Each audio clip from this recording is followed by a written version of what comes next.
नागपुरात रोड रेसची धक्कादायक घटना समोर आली आहे। केवळ हॉर्न वाजवल्याच्या कारणावरून एका कार चालकावर 12 ते 14 युवकांनी हल्ला केल्याचा प्रकार माणकापूर परिसरात घडलाय। कारची काच फोडण्यात आली, चालकाला दगड मारून जखमी करण्यात आले आणि या संपूर्ण प्रकरणाचा पोलिसांनी सीसीटीव्हीच्या मदतीने पर्दाफाश करत तब्बल 14 आरोपींना ताब्यात घेतले आहे। बघूया याबाबत संपूर्ण अहवाल। 28 जूनच्या रात्री माणकापूर रिंग रोडवरील मकबूल मशिदीजवळ ही घटना घडली आहे। फिर्यादी आपल्या चारचाकी वाहनाने घरी जात असताना काही युवक दुचाकींवर आडवी तिडवी वाहने चालवत असल्याने त्यांनी हॉर्न वाजविला। याचाच राग मनात धरून आरोपींनी कारचा पाठलाग केला। मकबूल मशिदीजवळ कार अडवून चालकाला शिवीगाळ करण्यात आली। त्यानंतर कारची मागील काच फोडण्यात आली आणि चालकावर दगडफेक करून त्याला जखमी करण्यात आले। घटनेनंतर माणकापूर पोलिसांनी परिसरातील सीसीटीव्ही फुटेज तपासले आणि गुप्त माहितीच्या आधारे 5 पावली परिसरातून 14 आरोपींना ताब्यात घेतले। पोलिसांनी आरोपींकडून 5 दुचाकी वाहने जप्त केली असून त्यांची किंमत सुमारे 5,60,000 रुपये असल्याचे सांगितले जात आहे। प्राथमिक तपासात किरकोळ बाचाबाची आणि रोड रेस मधून हा हल्ला झाल्याचे समोर आले आहेत। पुढील तपास माणकापूर पोलीस करीत आहेत। जे फिर्यादी आहेत ते फिर्यादी 28 तारीखच्या रात्री जरीपटका येथून माणकापूर येथे येत होते।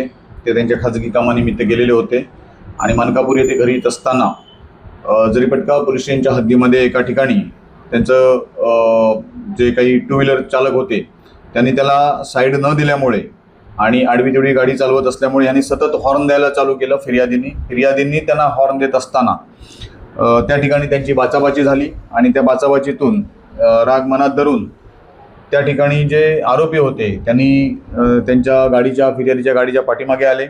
फिर्यादी हे माणकापूर हद्दीत त्यांच्या घराच्या जवळच्या परिसरामध्ये गाडी थांबवली असता या आरोपींचा जो ग्रुप होता त्या आरोपींनी येऊन फिर्यादींना पकडलं आणि त्यांना त्या ठिकाणी हाताबुक्क्याने मारहाण केली, तसेच दगडाने मारहाण केली।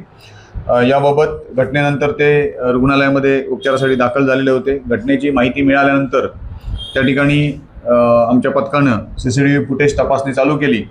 यामध्ये अनोळखी इस्मांविरुद्ध FIR नंबर 257/26 कलम 126(2), 115(2), 118(1), 324(2), 296, 351 वगैरे कलमानुसार आणि बेकायदेशीर जमावाच्या कलमानुसार गुन्हा दाखल करण्यात आलेला होता। गुन्हा दाखल झाल्यानंतर सीसीटीव्ही फुटेजच्या पडताळणीमध्ये काही आरोपी हे त्यामध्ये आयडेंटिफाय झालेले आहेत। त्याची माहिती गोपनीय बातमीदारांना देऊन त्यांच्या थ्रू सगळे आरोपी चेक करण्यात आले आणि यातील एकूण 14 आरोपी हे निष्पन्न करण्यात आलेले आहेत। त्यांच्या एकूण 5 मोटरसायकल ज्याची किंमत 5,60,000 रुपये या मोटरसायकल देखील ताब्यात घेण्यात आलेले आहेत आणि एकूण 14 आरोपींना ताब्यात घेऊन त्यांच्याविरुद्ध प्रतिबंधक कारवाई करण्यात येत आहे।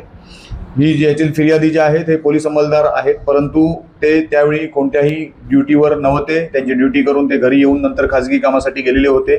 ते गणवेशात देखील नव्हते।